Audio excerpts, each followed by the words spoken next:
A Sapphire Running Zone podcast.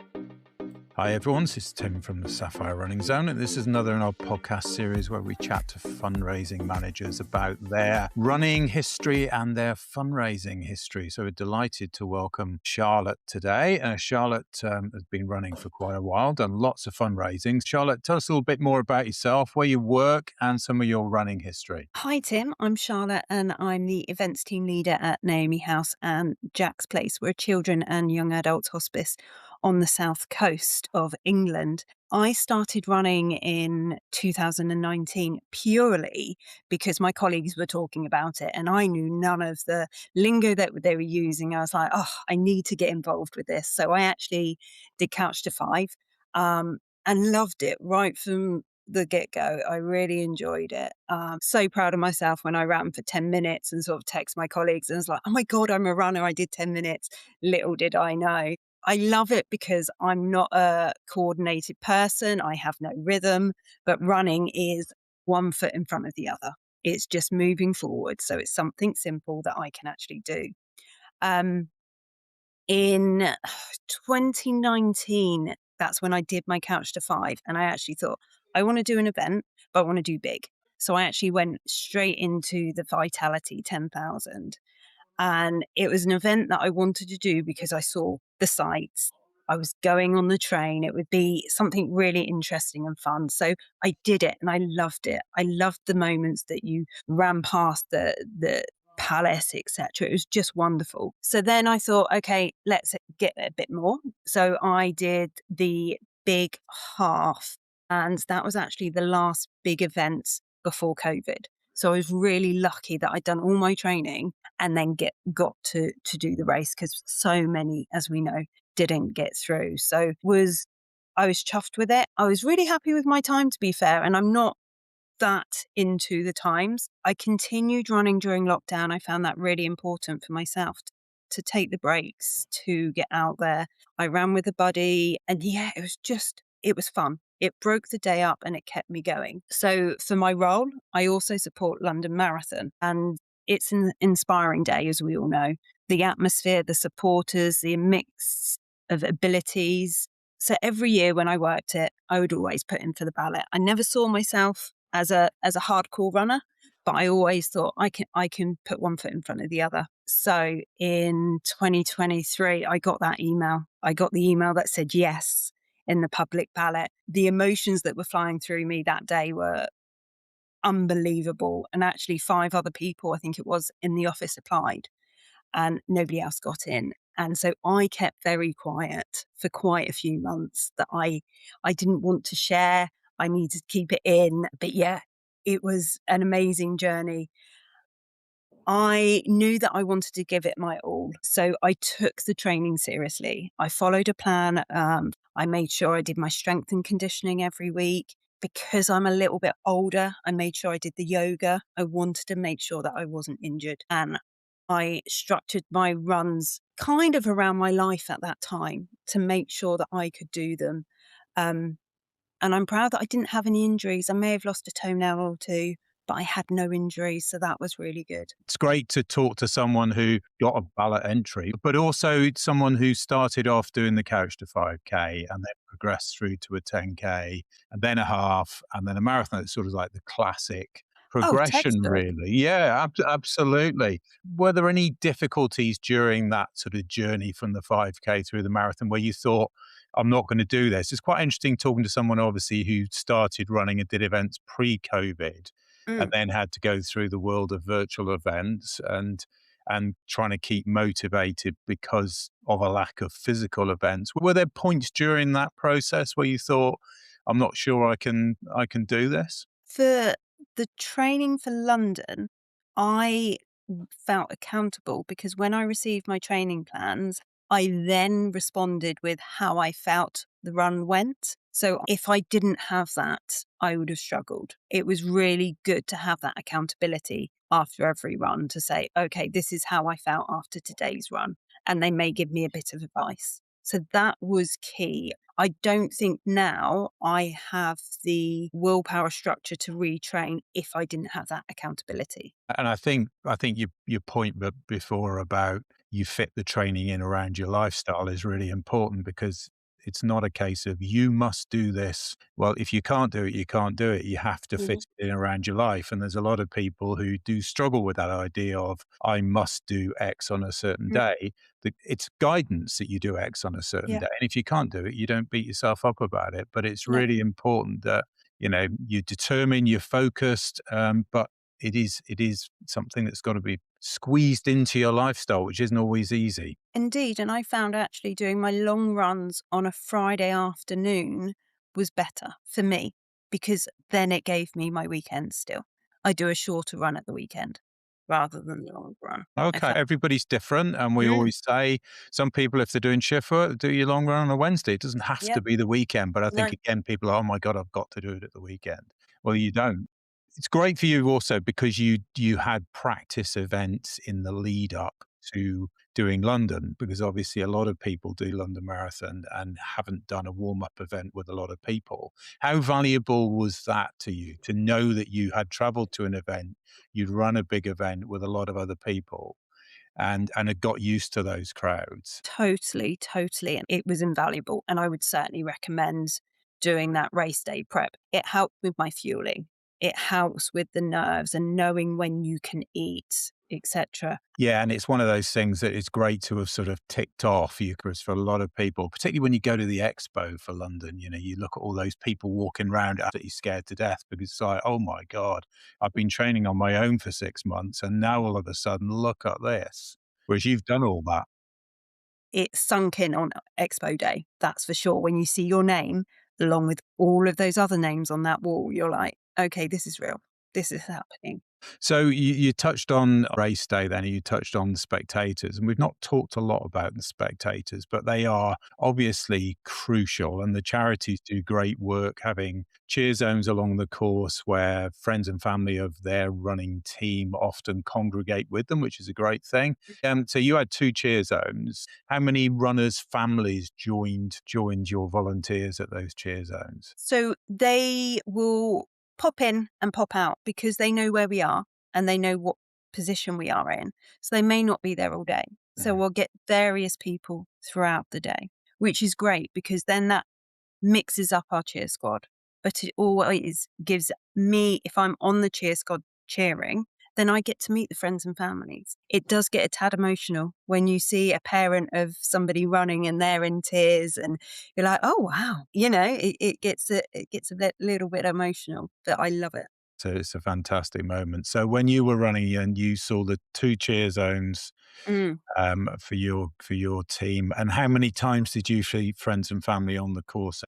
I saw them 3 times. They managed to get to a few different locations. And one bit of advice is use Lime bikes on the south side because they actually could get to me a lot quicker than tubing it. And so I was very lucky. And they had a ball. I mean, the photos they've got of the Lime bikes with all of them traipsing around was wonderful. Our work cheer spot is in Shadwell, so you can see them twice. So you see them sort of mile 13 and then mile 21. So that was really good again. So that was another boost that I got. Knew they were coming. That I knew where they would be. So that boost was absolutely amazing. But I also saw 2 friends, colleagues in different locations, and I wasn't expecting them there. And they'd gone up, and so yeah, I spotted them. So I think I spotted people around 5 or 6 times. I had those cheers from people I knew, and obviously with a charity vest, as I learnt back in the big half when I had my vest on, and I was like, how do all these people know who I am? And it took a moment to realize it's on my chest. But yeah, I had at least 7 different cheer squads for me at London. It's so important, as you know, to make sure that people are in the right spot, that your friends and family who are with you are in the right spot. They know exactly what side of the road they've got to be, Yep. the exact point, because so many people arrange to meet friends and family, go, I'll see you at mile 7, mile 10, mile 15, or whatever, but don't specify and don't realize how hard it actually is Mm. to see people, because there are tens of thousands of people supporting Mhm. the runners. What 3 words is wonderful. It's what I use to let everybody know where we're gonna be as a cheer squad, and it's how I sorted out where my family were gonna be is yeah. It's the That's perfect form. interesting. Right. Yeah, yeah. And that's a good way of doing it. And I think one of the I mean, there's a clear upside to seeing friends and family, but there's a clear downside if you miss them. And oftentimes you can be running right past them and you won't see them, you won't hear them, the noise. And I've had people say, "You didn't even look at me. I was yelling your name." I said, "I can't, you just can't hear anything." Whereas it's very hard to imagine when you're doing your training run in the middle of nowhere that there will come a point where there's so much noise that you won't hear someone 2 meters away yelling your name, but it really is that busy in races like this and the likes of Berlin and New York and some of these other races. The volume is phenomenal, isn't it? It Yeah, really is. without a doubt. Was there any point in the race where you thought, I've not got my training spot on, or did you feel pretty much in control because you had followed your plan properly? So I had a wobble at mile 21, and it was a wobble as, oh my Lord, this is this is real now. But then I got to my cheer squad and they actually passed me a bottle of water that I knew I'd given them purposely. It had electrolytes in it or whatever. And I had that and I was like, it's just 2 park runs. That's all it is now. I can do this. And that seeing them having that water because I knew I planned it, I was like, I can do this. You know, it turned it around that mile that I struggled with. Once I had the water and I reminded myself that I've practiced this. This is what we can do. It was all good. Yeah, so the last 5 miles was an absolute breeze, was it? Well, breeze is a strong word, but it was yeah, I loved it. And tell us that feeling when you crossed the finish line. Well, I had the feeling that I was like, is this the actual finish line? And I worried that it wasn't. I was going towards it. I was like, I'm sure it's supposed to be bigger than this. And so it wasn't until I actually hit it that I was like, no, no, I can stop now. And it was phenomenal. It really was. And I admit I took the medal, I took the blanket, and I actually sat down for a bit and had some time on my own. I had that moment where I could actually take it all in and know that I'd completed it, which Mm. was phenomenal. Then I got up and waddled to my family. It's a day I will never forget. And I think there's a couple of things that I would suggest, and that's you've done the hard work. Your training, your prep, your fueling, that is the hard work that you've done. So actually, race day is your lap of honor. So enjoy it, and you're not going to win it. So just take it easy and enjoy it because it's something that you may never do again. Um, yeah, it's an extraordinary day, and the emotions fly. And what have you done since? What runs have you done Uh, since? so I think now I'm on the thing I want to keep continuing. And I've always said I'm not a proper runner. I can run. So we were looking at different challenges and we found this one called Run to Paris. It's a team of 5 people, 1 car, and it's a relay run from Wimbledon right to Paris. So you have 5 people in your team. You take a car and you just drive every day. You have to do, it's around half a marathon a day for 4 days. So it's not, yes, it's multi-day running, but it's not the hardcore sort of ultra marathons because I'm not up to that. So this seemed like a really good option. So I ran it with a friend I've met through work, a colleague friend here in the office, and my sister. And we couldn't find the 4th person. And actually, the company put forward a gentleman, and we were like, "Oh, we're a girls' team." And actually, was wonderful. It was a really good mix of us team, and I love running it with my friends and Joe. It was really really good. It was tough but enjoyable. So I did the first leg on the first day. So that was Wimbledon for I think it was 13 miles I did, and we all set off and my tracker wasn't working. So I was struggling with that and we were running. I was trying to keep up. And then I got stopped by a marshal to say, your tracker's not working. We need to sort it out. He said, it's okay. You can catch up with everyone else. And so then I felt a bit behind. I carried on running and there was this big hill in front of me. I was like, oh, Jesus. And I started a little bit of a panic inside me thinking, if this is this tough on day 1, how am I going to get to day 4? And then I thought, "All right, I'm just going to have to walk this hill." So I started walking it and the views were stunning. I can't remember what park it was, but it was stunning. And then I was like, we're doing this for fun. It's not a race. This is about a journey. We're in different locations every day. So we're there to enjoy it. If I'm speeding and injuring myself or panicking, how am I going to enjoy it? So it was a real internal conversation with myself. And I was like, I'm just going to walk it. It's fine. And it's about the journey. And as soon as that clicked, I was fine. And so I walked up the hill, then I ran, and then there was another steep hill. And I was like, I'll walk it again. And that's how I enjoyed it, was taking it at our own pace, however we wanted to do it. But it was wonderful. It really was. The journey, the scenery, the teamwork. I couldn't have done it without without the team, because we were there for each other. And that was wonderful. And there was about 19 teams, I think it was, in total. And you do meet the other teams, and the camaraderie from the whole event. It was amazing. I think I was also very lucky to do the last leg into Paris, which was 10 miles. And you see the Eiffel Tower quite far out, and you're just like, oh my God, we've done it. This is amazing. And then you sort of wiggle in all the side roads to Paris. And then the last mile, your whole team meets you. So you run to Eiffel Tower as a team. And it was just amazing. It was very emotional. I think my favorite moments of the run were new locations every day. Obviously the coffee and the bread and the cheese, being part of the team, the camaraderie between the teams, finishing at the Eiffel Tower. And as an event manager, sometimes you can be a little bit critical of other events, but hand on heart, the organizers did a really wonderful job in creating this.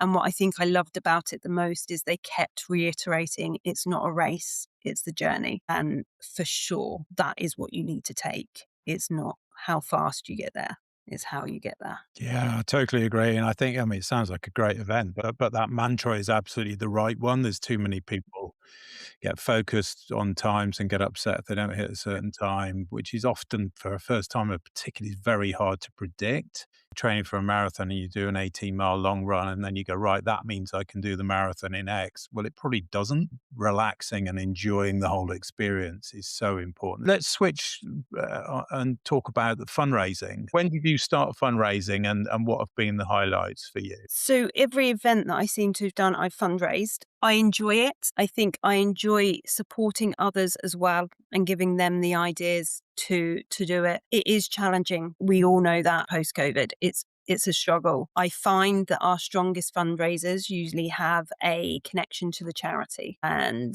we need to make sure those that don't have the support and understand it is quite difficult out there. And they are going to have to do more than just share on the socials. I think my tips are plan your fundraising. If you know, for example, you get your place in London in July, to plan what you're going to do into April. Don't leave it until the last 4 months. Have a plan, do a bingo quiz night. Make sure if you're giving up coffee, start it early. If you're asking for Christmas donations, it's planning it and making sure you have that set, because people aren't just going to give you the money.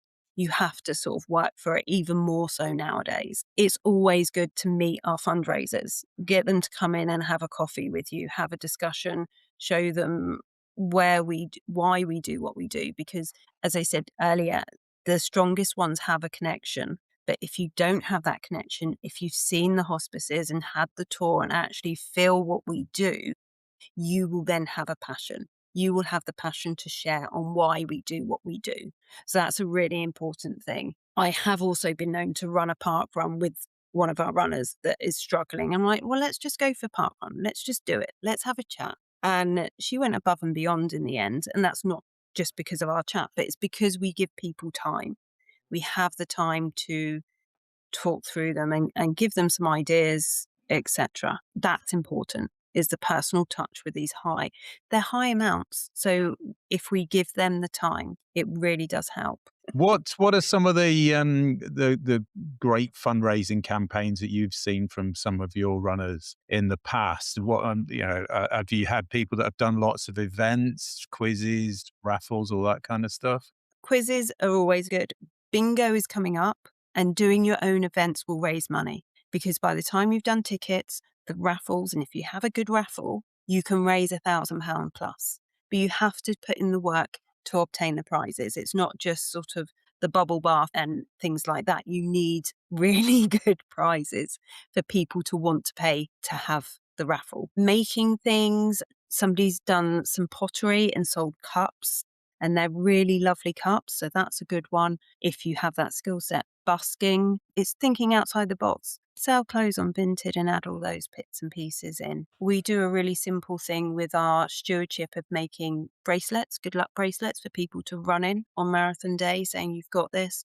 And so that's something that one of our participants actually took a bit further and made them and sold them. Really simple ideas that actually it all adds up. Yeah, and this obviously comes back to this point about starting as early as possible, doesn't it? To Indeed. properly Yeah. plan it out. And I had a conversation with someone the other day who said, look, you put a training plan in place for your running, you have to do the same with the fundraising. If you're running on a charity entry and you have to raise £2,000 or £3,000 for one of these big events, you can't Yeah. just leave it to chance. You have to No. plan it and schedule it out properly. The big advice is make your first donation, self-donate for the first one. You've set a precedent then on sort of the donation amount, which is helpful. Have you seen anything that you would say, well, don't do that? Have you come across any fundraising ideas that just haven't really come off? Or does most stuff find a way of working if you're committed to it? If you've put the work in, it will be a success. But if you don't, so somebody tried to do a quiz, but didn't have the audience or the groups there to take part. So it just didn't work, unfortunately. So you have to create the event that you know you have the audience for. Yeah, it comes back It, to that planning, doesn't it? Absolutely. Just going back to that concept of, the cause being so important, the why you're doing this. It really can't be overly stressed, can it? That if you have that connection, your fundraising will show that. And I think there's so many people so desperate to run some of these events, and they can only get a charity entry, and they choose Mhm. a charity that really they have no connection with. They have to be cautious about that, don't they? Yeah, if they're not aligned with a charity or have any link or any passion, it's going to be an uphill struggle for the people to raise the money. It's a lot of money that we're asking people for London. It's a crazy amount. So yeah, they have to have an alignment, a passion, a link of some sort. And when I say passion, it doesn't mean that they are a bereaved family. It just must mean they have a passion for what we do. Right. So what's next for you then? What's next from a running perspective and from a fundraising perspective? So fundraising, we have a really cool, I should have mentioned this earlier, really cool running event on Airfield that we have local. It's a 5K flat, perfect for PB, perfect for those that haven't done or have done Couch to 5 and haven't done a race. So it's our Solent Airport run. It's UKA registered. So it means it's timed, it's measured, and it's if you are a UKA member, your results go on a power of 10. It's a great way of getting runners out. The course PB, I think, is around 16:21. So it is a quick course. And we don't ask for fundraising. We have an entry fee with the option to donate. We're in our third year now and we're growing every year. So that's one of my favourite races that we put on for others. And it's a good way of people being able to take part in a official race, as it were. Yeah, it's a great starter race, that, isn't it? I did one years ago at Gatwick, many years ago, and there's just something about being airside and being able to do a run on Yeah. airfield. It's absolutely fantastic. You're not going to get the dogs. You're not going to get traffic. There's no curbs. It's obviously flat and smooth because it's a runway. So yeah, it's a perfect race to start with. Fundraising wise, I'm actually going to India for a trek this year with the hospices. It's a collaboration with a few other hospices. Very exciting. It's the first time we've done anything like it. It was a dream quite a few years ago of mine to work collaboratively. And it's happening in October of this year. So that's what I'm doing personally this year with my training. So something a little bit different. Oh, that'll be fantastic. That'll be an amazing experience. Charlotte, really appreciate you coming on and sharing your insights. I'd love to hear more when you come back from your India trek. That sounds absolutely incredible. Thank you very much. Thank you. Thanks for listening to this Sapphire Running Zone podcast. Keep checking back as we have lots more podcasts coming soon.